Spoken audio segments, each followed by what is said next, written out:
हरे कृष्णा। तो Java language सीखने की सीरीज में आज हम लोग देखने वाले हैं एक्सेस मॉडिफायर में प्राइवेट कीवर्ड। तो प्राइवेट से बेसिकली आपको क्या करना होता है, डेटा को रेस्ट्रिक्ट करना होता है with in class, with in package और आउटसाइड द क्लास। तो विद इन क्लास में जब आप प्राइवेट कीवर्ड लेते हो तो रेस्ट्रिक्शन में बेसिकली क्या होता है, यदि आप मेन मेथड को एक क्लास के अंदर यूज कर रहे हो तो वहाँ का डेटा आप डायरेक्टली एक्सेस कर सकते हो, लेकिन यदि आप अलग से क्लास बनाए हुए हो तो उस केस में आप डायरेक्टली उसको एक्सेस नहीं कर सकते हो। उसके लिए आपको गेटर सेलेक्टर मेथड की जरूरत पड़ती है, ठीक है। डायरेक्टली प्राइवेट डेटा एक्सेस नहीं कर सकते।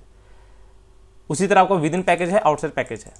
तो यदि आपको एक्चुअल में डेटा एक्सेस करना है प्राइवेट वाला तो आपको क्या करना पड़ेगा, गेटर सेलेक्टर मेथड यूज करना पड़ेगा, ठीक है, या फिर कंस्ट्रक्टर मेथड के थ्रू आपको उसको पास करना होगा। तो यहाँ पे बेसिकली हम लोग क्या करते हैं, स्क्रैच से सारी चीज़ें करेंगे। तो उसके लिए यहाँ पे जो भी हमने लास्ट टाइम किया था इसको डिलीट कर लेते हैं और यहाँ पे हम लोग गेटर सेलेक्टर मेथड भी देखने वाले हैं। वैसे मैंने आपको ऑलरेडी बता रखा है कि गेटर सेलेक्टर मेथड क्या होता है, उसको हम लोग कैसे यूज कर सकते हैं। तो यहाँ पे सबसे पहले क्या करते हैं, एक क्लास बनाते हैं। तो क्लास ए कर लेते हैं, पब्लिश स्टैटिक वॉइड मेन, एक मेन मेथड लेना पड़ेगा आपको। ओके, अब देखिए यहाँ पे सपोज यहाँ पे हम लोग बनाते हैं प्राइवेट कीवर्ड और स्टैटिक, चूंकि इसको हम लोग यूज करने वाले हैं इस मेन मेथड के अंदर। तो जब आप एक वेरिएबल को यूज करना चाहते हो मेन मेथड के अंदर तो यहाँ पे जो आप वेरिएबल बनाओगे वो भी आपका स्टैटिक होना चाहिए, क्योंकि ये बाय डिफॉल्ट यहाँ पे स्टैटिक होता है। मैंने आपको स्टैटिक कीवर्ड बता रखा है, ठीक है, वो आप जरूर देखें। तो प्राइवेट स्टैटिक इंट यहाँ पे सपोज कर लेते हैं आईडी और यहाँ पे कर लिया 20। ऑलराइट, तो यदि यहाँ पे आप प्रिंट करवाओगे इसको, यहाँ पे SYSO कंट्रोल स्पेस और यहाँ पे कर लेते हैं ए और यहाँ पे कर लिया आईडी, तो इसको पहले प्रिंट करवा लेते हैं। तो यहाँ पे ये इजीली एक्सेसिबल हो जाएगा जावा एप्लीकेशन। तो देख सकते हो 20 हमने यहाँ पे एक्सेस कर लिया इस वाले प्राइवेट डेटा को, क्योंकि ये इसी क्लास के अंदर हम लोग यूज कर रहे हैं। लेकिन यदि यहाँ पे हम लोग एक अलग से क्लास बनाते हैं, सपोज यहाँ पे हमने बनाया क्लास और यहाँ पे सपोज कर लिया क्लास बी, ऑलराइट, और इसको यदि यहाँ पे फिनिश किया। अब देखिए यहाँ पे सेम डेटा को यहाँ पे लेते हैं, ये वाला जो हम लोग यहाँ पे ले रहे थे ना, इसी को यहाँ पे ले लेते हैं। ओके, यहाँ पे ऐसा करते हैं, स्ट्रिंग ले लेते हैं, स्ट्रिंग स्टैटिक हट जाएगा और यहाँ पे सपोज कर लेते हैं नेम संजीत कोटरा। ऑलराइट, अब देखिए इसे हमें एक्सेस करना है कहाँ पे, क्लास ए के अंदर। तो हमें उसका ऑब्जेक्ट बनाना पड़ेगा। तो यहाँ पे ट्राई करते हैं ऑब्जेक्ट बनाने का, देखते हैं क्या वो एक्सेस होता है कि नहीं। तो class B equals to B, यहाँ पे ऑब्जेक्ट ले लिया, न्यू क्लास बी।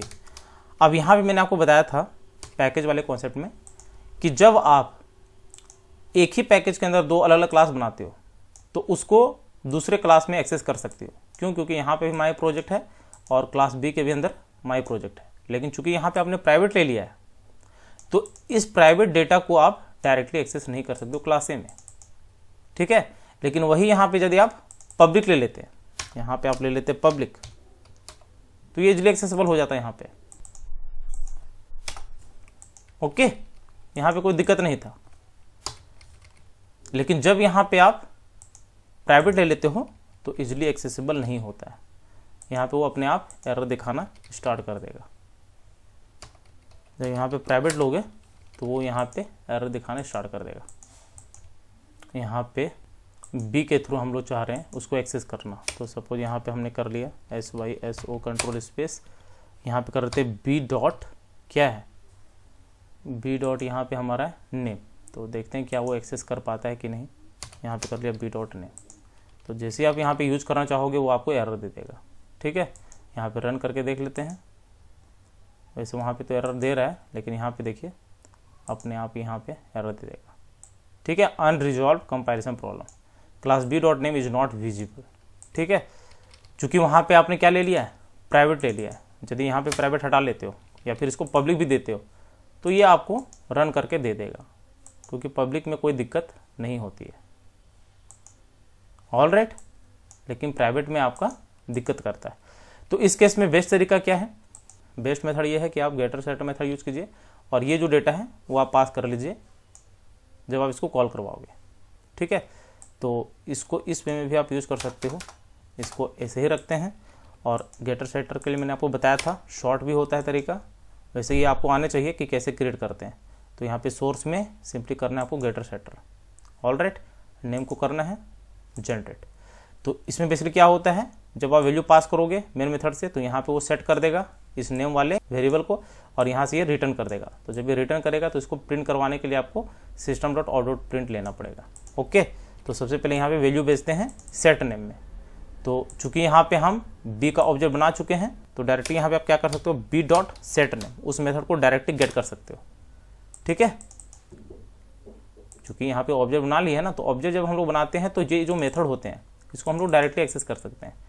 तो जब हम लोग एक्सेस करेंगे तो यहाँ पे इसको चाहिए एक नेम, तो नेम यहाँ पे पास कर लेते हैं। यहाँ पे सपोज कर लिया संजीत कोडर, ऑलराइट। तो नेम पास हो गया हमारा, यहाँ पे दिस डॉट नेम में वैल्यू असाइन हो गई और यहीं से ये रिटर्न कर दिया है। यहाँ पे देखो गेट नेम में मतलब रिटर्न, तो इस गेट नेम को हमें एक्सेस करना है। तो इसको एक्सेस करने के लिए यहाँ पे आप चाहो तो system.out.print लगा सकते हो या तो फिर एक वेरिएबल को स्टोर करवा सकते हो। तो सपोज यहाँ पे एक वेरिएबल में स्टोर करवाया string final value equals to जो हमारा ऑब्जेक्ट है डॉट गेट नेम, ऑलराइट। तो गेट नेम से इस वाले वैल्यू में स्टोर हो जाएगी वैल्यू, या इसी को आप प्रिंट करवा सकते थे और SYSO कंट्रोल स्पेस इसी फाइनल वैल्यू को आप प्रिंट करवा दीजिए, कॉपी कंट्रोल V, ऑलराइट। अब ये एक्सेसिबल हो जाएगा जावा एप्लीकेशन, ऑलराइट। तो इस तरह प्राइवेट वाले डेटा को एक्सेस कर सकते हो। ओके, आफ्टर द पैकेज है तो उसमें भी सेम यही है, उसमें आप डायरेक्टली एक्सेस नहीं कर सकते हो। तो सपोज यहाँ पे कर लेते हैं जल्दी से, एक पैकेज बना लेते हैं, पैकेज का नाम रख लेते हैं माई पैकेज और यहाँ पे फिनिश। माई पैकेज के अंदर एक क्लास बना लेते हैं न्यू क्लास, यहाँ पे कर लेते हैं क्लास C, ऑलराइट। फिनिश, यहाँ पे क्या कर लेते हैं, यहाँ पे एक वेरिएबल लेते हैं स्ट्रिंग और ये हमारा प्राइवेट होगा डेटा, ऑलराइट। और यहाँ पे सपोज कर लिया फ़ोन और इससे भी गेटर सेटर मेथड बना लेते हैं। तो यहाँ पे सोर्स में यदि आपको जाना है जनरेट गेटर सेटर मेथड, फ़ोन जनरेट कर लिया, ऑलराइट। इसको हम डायरेक्टली एक्सेस कर सकते हैं, लेकिन उसके लिए यहाँ पे आपको क्लास A के अंदर ऑब्जेक्ट बनाना पड़ेगा और उसे एक्सेस करने के लिए यहाँ पे इंपोर्ट भी करवाना होगा पैकेज को, मैंने आपको बताया था।